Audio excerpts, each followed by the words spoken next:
So you have your water source. It could come from a stream or a lake. Okay, so the water source falls into these chambers. These chambers go into the earth miles deep. Okay, this is a small representation. So you just see four rectangles that are standing up on the bottom. Then you see five little circles. Those are generators, and the green pluses are the water wheel. The water wheel has the axle, which is the the axle of the water wheel, or the hub. Then you have your spoke, which is part of the water wheel, and then you have your blade and your paddle and your notches.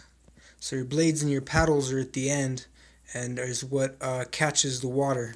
So if you could see, the water enters these chambers and only is devised by a plate by the center of the generators. On the other half is falling water. The falling water turns the generators. And remember that there's not just 5 generators. This thing is miles deep, so there's thousands of generators. Okay, so you have these 4 chambers. These 4 chambers drop water through these generator chambers. The water falls into this reservoir water tank. Okay, so the reservoir and the water tank, 3 of the chambers go into the reservoir water tank, and the finishing water goes into a moonshine vat. Okay, so here's your moonshine vat. You got your copper funnel, and then you have your moonshine, and then there's a battery bank right here, a battery bank and a DC to AC converter that's in red.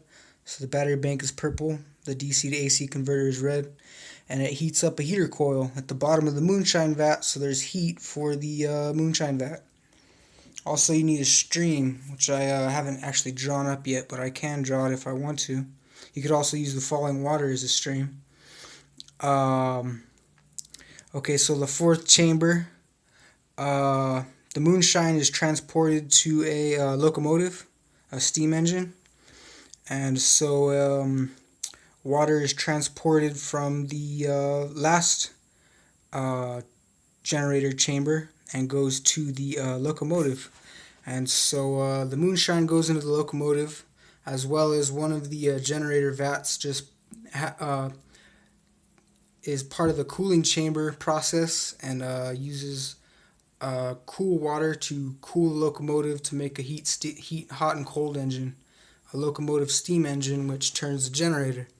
So you have your alternator, your external circuit, and your generator. So the locomotive turns the generator, but it still has a steam output. So the steam is outputted into a steam tank. Okay, so it exits the steam port and enters a steam tank. Okay, now the steam tank is just a large tank in a reservoir. It's very tall, and it hooks up to a large pendulum. So here's a stand, there's a stand, and it both supports an axles. It supports a it supports a pendulum, but there's a T-end piping and axle. And so you have your Tesla turbine 1 and your Tesla turbine 2, which are stationary, and they're on the stand. And what the T-end copper pipe does is it has a weight on the top, and it acts like a pendulum. Here's the weight. The T-end is part of the pendulum, so it's basically the piston rod. This is the piston rod right here, but the T-end makes up the whole axle and piston rod. So you've got a generator standing on stands. You've got this T-end, and it's a pendulum, so it moves this weight, this counterweight. And what the Tesla turbines do is they, when they're turned, they intake the water from the steam tank.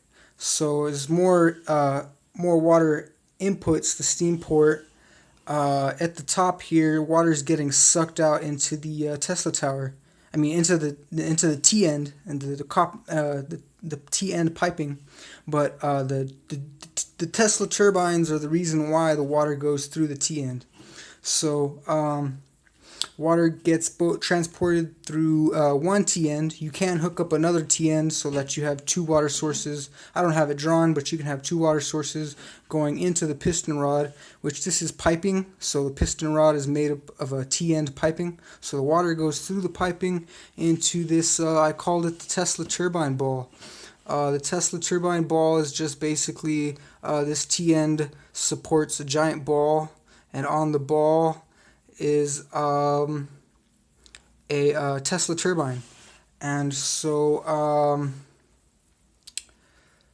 a little lost, but anyways, the incoming water turns the Tesla turbine and turns power to make energy into this generator, which the generator passes energy to this Tesla coil, and the Tesla coil shoots out energy to an aluminum toroid, which goes into a battery. Okay, so there's different targets. There's a target over here and a target over here for different positions of the pendulum. You could put your targets anywhere and set up this invention a lot more neat. Unfortunately, I don't have a good design, so I'm just trying to hurry. And also on the Tesla turbine is an eject pump. So when it gets about close to 360 degrees to make another rotation, the eject pump ejects the water at every rotation at a stand on the uprise of the pendulum swing, and the ejection ejects the water from the Tesla turbine ball into this water tank reservoir. Okay, so now there's water in this this water tank reservoir, and the water goes into the water tank, and then you have 4 more chambers, which are higher than your original chambers, which started at the water source. So these water chambers fall into these generators, these 4 chambers. These 4 chambers are just like these generator chambers. So these are 4 more generator chambers, and the water also falls on the right side, just to make the water wheels and paddles or the blades turn. Okay, so they reach the bottom, they fall, and these are thousands of generators lined up vertically and center aligned on a vertical line test.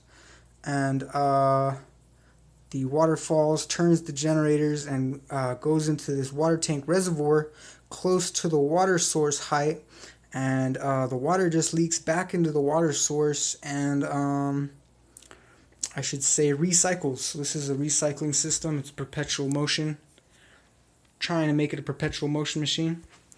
Okay, so I'm just going to give you a good view. There's the water source, generator chambers, then you have your water reservoir tank, your moonshine vat, you got your locomotive and generator, your battery, your DC to AC converter, your locomotive and generator, and then you have your steam port, which goes into the steam tank, and then you have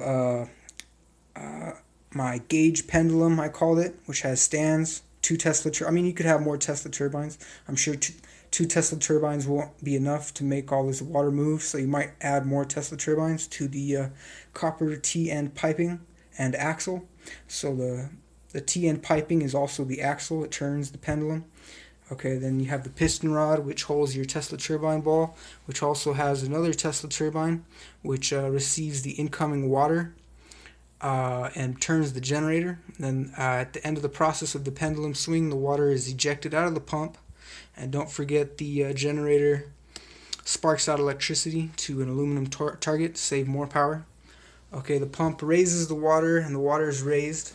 Now the water goes down to this reservoir tank, goes down the line, and you have your 4 more generator chambers, which are higher than the first 4 generator chambers. These ones are actually higher than ground level because your water source is ground level, and these generator chambers are below ground level.